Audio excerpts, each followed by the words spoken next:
Hello, fellow pirates, and welcome back to Dreadlock Gaming. First off, I want to apologize for my hiatus. I have been enjoying another game as of late, and I've been enjoying it quite a bit. That game is Space Marines 2. Been working on characters, getting characters built up there. I'm considering doing content on the campaign and character builds for PvE content and eventually get into PvP content. But today I wanted to bring y'all an adjustment to one of my oldest builds. I started this build back in Season 1, about halfway through Season 1, and it's been one of the strongest builds for what it does in the game, if not the strongest. Back in Season 1, it could solo every fort except for Mega Fort and Primi. In Season 2, it could solo everything other than Mega Fort. In Season 3, it can solo everything other than Mega Fort. I have adjusted it slightly. I want to show a couple of variations for newer players that can't get some of the items. I just go over the build and show you what I've changed. Let's get started. This is Fort Buster 2.0. First things first, the ship we use is the Padang. And we use the Padang because of the perks that it has. It is a damage DPS, damage dealing ship, status effect ship, favors an aggressive playstyle. It has detonate. Explosive hits have a 70% chance of triggering an explosion, which deals 1,000 damage within a 125 meter radius. And then you have increased damage to structures by 50% and weapon damage radius by 12%. Then you have Siege.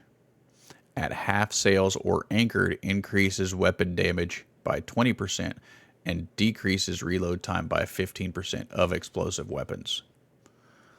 Now, the main weapon that we use on structures, it's not explosive, but it's ranged. And it hits hard the way that it's built. Now, all the other weapons that we use are explosive, and those are used for fighting off the ships that come in. This is a fully upgraded Padang.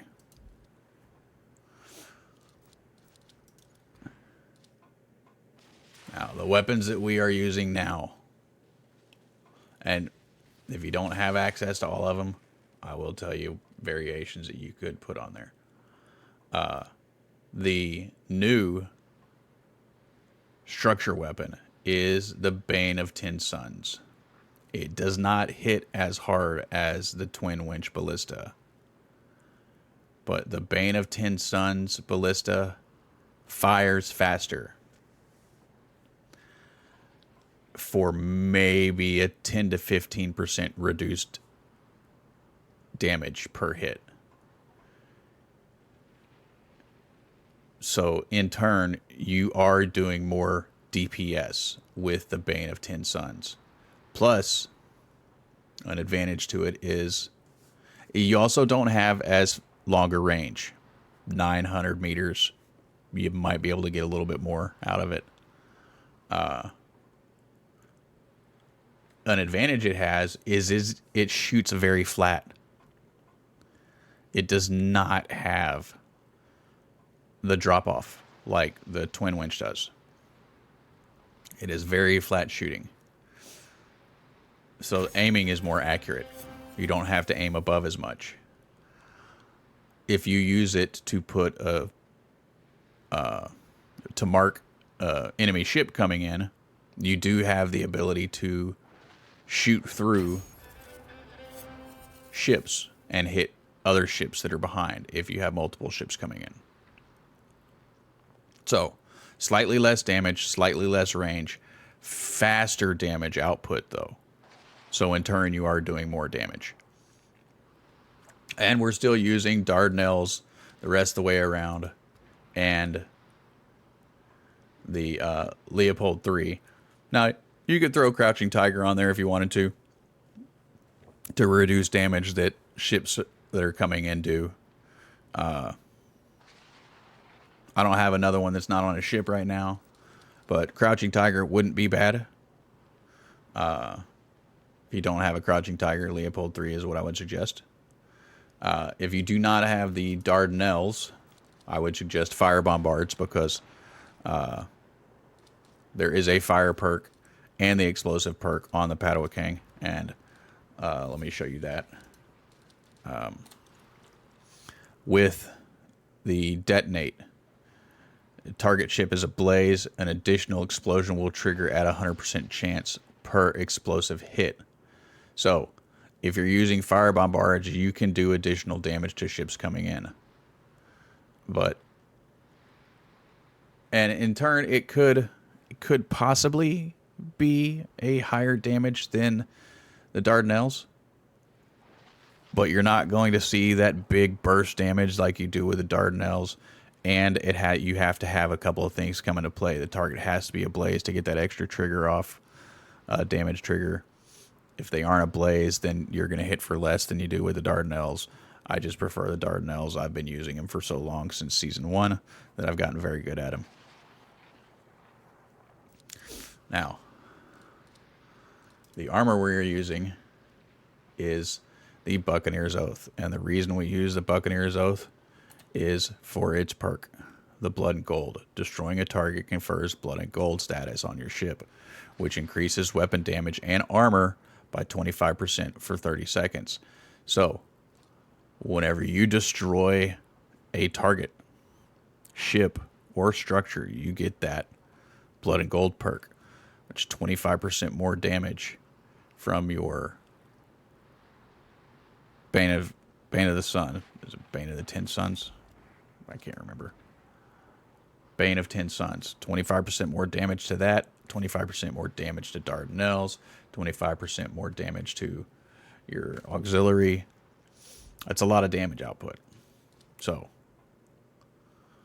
and then furniture. Your main furniture is a scoping station. You must have the scoping station in order to get those bigger numbers. You want Ballista Works. Ballista Works increases your ballista damage. 19% more secondary damage. Front powder kegs, 10% more front weapon damage. That's 10% more damage to your Bane of the 10 Suns. Fata Volatiles, 15% more structure damage. Faster taking out the structures. Bombard Minosaur, 8% more structure damage. Fatana Station, 12% more structure damage. I know a lot of people say that, like, things do not stack. In the case of structure damage, they do stack. I have tested it extensively from Season 1 to Season 2 to now. Structure damage stacks. Damage mitigation stuff is multiplicative instead of additive. Everything else seems to be additive from the way that it's working. People say that things don't stack. Yes, they do. They do stack. But they stack in different ways. Having something that gives you armor. Having more than one thing that gives you armor. Yes. It's going to take, say you have a 12% armor on one item and you have a 7% armor on another. Well, you're going to get that 12% armor off your base armor. Well, the 7% is going to take 7% of the remainder, not including that 12%. So it's going to be multiplicative. I think I'm explaining that right. Instead of additive. But whenever it comes to everything else, it's additive. They changed it to multiplicative for damage reduction stuff, damage mitigation stuff, because things were adding up to too much and people weren't taking any damage. But with damage output, it's still additive. So you can see those big numbers. You can see those hits for 50, 60K against a ship. You can see a hit for 100K against a fort. Now, numbers have changed whenever fighting a fort, but you're not seeing as high numbers as you were in Season 2 whenever you're fighting a structure. But you are still seeing the health bar move whenever you hit it just as much. So they've changed something in the coding to where you're not seeing as big a numbers, but you're seeing as big a hits, if you understand what I'm saying. So if you were seeing, say you were fighting a fort and you saw 25% of the health bar go away whenever you hit it for 120K last season, and now you're fighting that same fort and you're only seeing, say, 90,000 on your hit, but you're still seeing 25% of the health bar go away whenever you hit the structure. Something in the coding has changed. It's still doing the same thing. You're just not seeing as big a number. But again, scoping station for that big 100% boost. Bombard Minosaur for the extra structure damage and the extra bombard damage. Fatana Station for the increased structure damage. If you're using rockets, this is ideal. If you're using mortar, I would still say this is ideal because of the extra structure damage. Or you have, I know I have one. I just have to find it. I think I have one. I may not. Kinkle's Laboratory.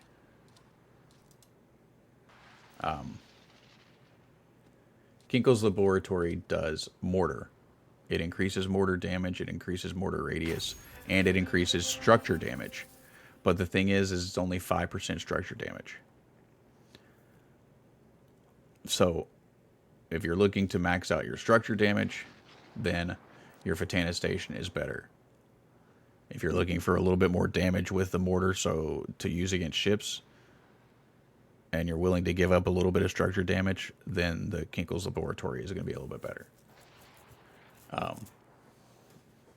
But if you don't have access to the Fatana Station, Kinkle's Laboratory is craftable. I think you get that blueprint from Skurlock, if I'm not mistaken. Well, then you have Ballista Works. You need that for the ballista damage to go against structures. Same thing with front powder kegs. That's extra ballista damage to go against structures. And the vat of volatiles, 15% more structure damage. All of it's every, like, your essential, absolutely essential pieces are scoping station, either Fatana Station or Kinkle's Laboratory, Ballista Works, front powder kegs, vat of volatiles.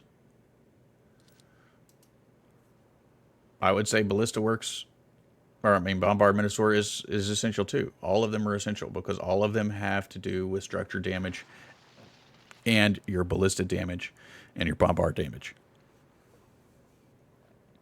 The only one that I would say that you could switch out would be either the Fatana Station. You can switch it out to the Kinkle's Laboratory. That's the only one that I would say is swappable, in my opinion.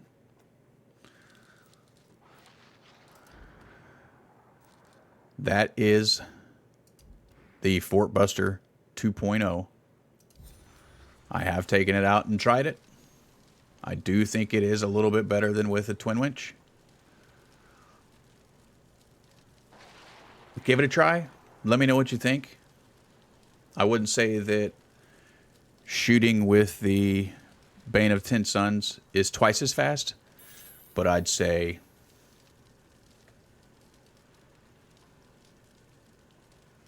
75% faster, 65% faster, somewhere in there. So you are getting more damage over time.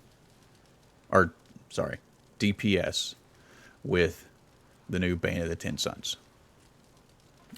Anybody that has tried this build knows that this build destroys forts. Go out and give it a try with a Bane of the Ten Suns. Let me know what you think. Thanks for watching Dreadlock Gaming. Keep an eye out for more Skull and Bones videos soon. Hit that like and subscribe button. Give the channel a follow. Leave a comment. I'd appreciate it. It helps the algorithm. I will be coming out with more stuff soon.